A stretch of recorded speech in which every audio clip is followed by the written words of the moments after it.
Hello, everyone. I hope you're all doing well. As of this moment, there are some people who are trying to make a living on the internet, and one of those ways is doing e commerce on Amazon.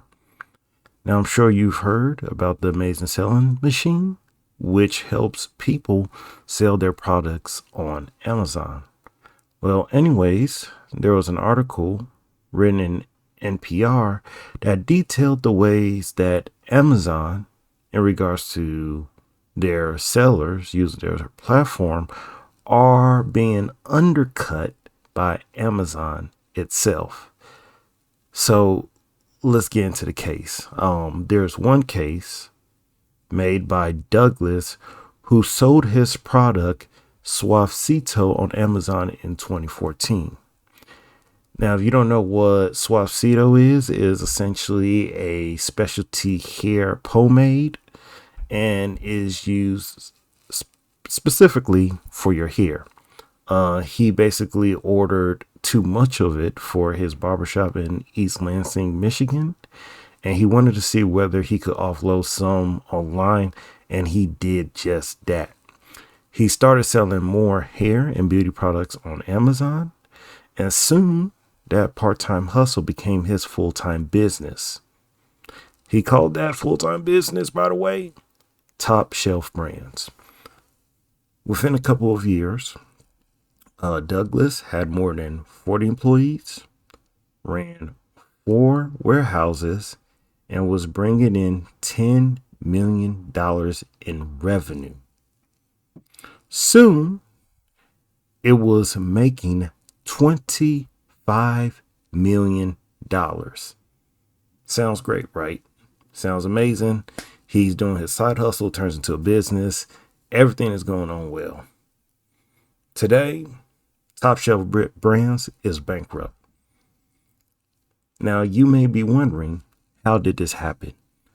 Well, for one, Amazon is both the owner of the platform and a rival on the same platform.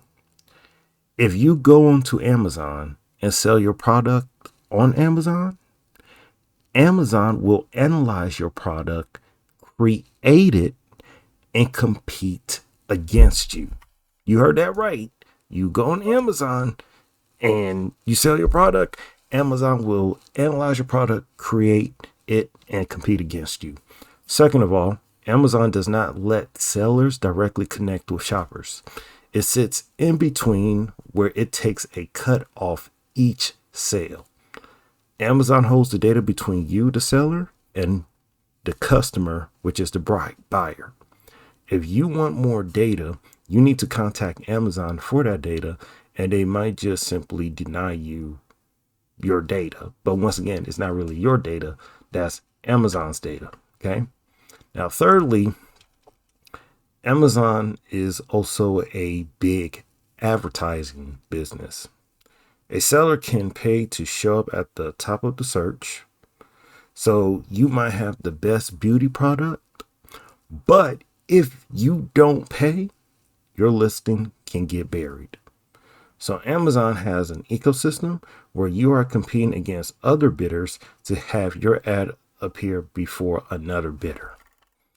Fourth, Amazon constantly checks what prices you charge on other sites. So in this situation, it can become kind of a cycle where Amazon raises fees, sellers have to raise prices to cover those fees. Now, what exactly does that mean? So let's say you have, I don't know, a pen. You sell this pen on some obscure website for about like $20 and you get all the margins from said pen.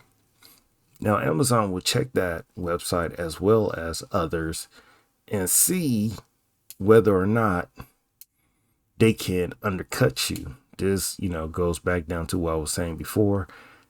Amazon checks your product and they're going to sell against you. Now, on another website, let's say if you have that pen, you don't have to pay those fees. So you could keep prices lower. But you don't want to do that because if you do, you know, raise your prices, no, sorry. If you don't lower your prices, you get demoted on the Amazon search. And really, people don't want to experience that. So this could mean Amazon fees are raising prices across the whole internet, whether it's your own website or somewhere else. Now, you're probably wondering, how can Amazon afford all of this? Because at a certain point, Amazon has to be losing money, right? Well, Amazon can do that partially because Amazon does not have to pay the fees to itself. It does not have to pay itself to use its own delivery network, its own logistics, its own trucks, etc.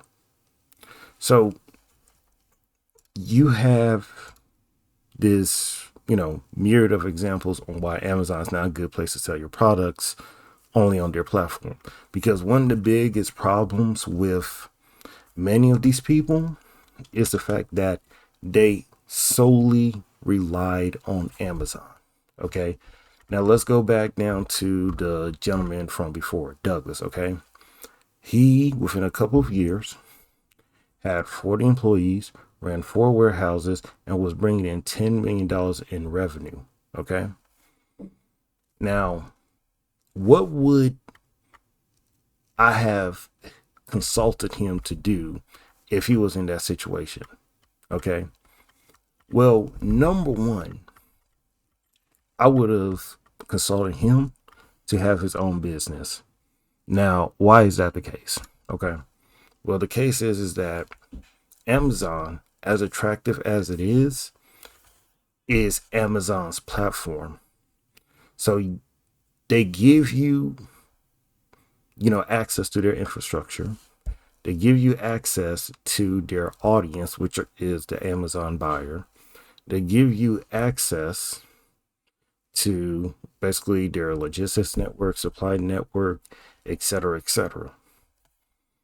They basically give you a stall within their flea market, so to speak. Okay. So you have to look at Amazon as a online flea market where they are the flea market. As attractive as that is, you want to go the hard route and actually build yourself up, because the fact of the matter is that you need to form a connection and a personal relationship with your customers and clientele. So let me give you a good example and more contemporary example that works today. You have a gaming distribution company called Steam. Now, if you don't know what Steam is a website or really company under Valve that allows you to play as many games and have a lot of downloaded PC games that you can play with. Many video game publishers and video game companies go on Steam so that people can, play their games. Why? Because Steam not only has an audience, but they actually have a network that's really important, and that is a community. There's a Steam community on Reddit, there's a Steam community on YouTube, there's a Steam community not just on Steam, but on other operating systems and PCs. So if you think about PC gaming, you think about Steam, okay? Now, a lot of video game companies wanted to copy Steam's success. So you know what they did? They decided to create their own, game distribution software. Electronic Arts did so, Ubisoft did so, and even Epic Games did something similar, to the point where they're even giving out free games to entice people to go on to using their software. Now, what eventually happened is that some of these companies either closed down or are losing out on money because they're competing with Steam. Why? Because Steam controls their own distribution network, controls who access to it, and as well as building an actual community to get people to join their network. Now, here's the thing. It didn't take 1 to 4 years or 5 years for Steam to come up. It took over a decade. So even though you go through the hard route, you go through the hard route to instill the foundation for you to have success in the long term. That's the goal that you want. You want the long-term money, not the huge short-term money, because eventually the long-term money is just going to scale and scale and scale. You know, Jeff Bezos, he didn't become the wealthiest person in the world at 30 or at 40. He got there like, around his 50s. That's how he did it. So it's going to take his time. Anyways, that's all I got to say. If you enjoyed the video, leave a like and comment. Bye.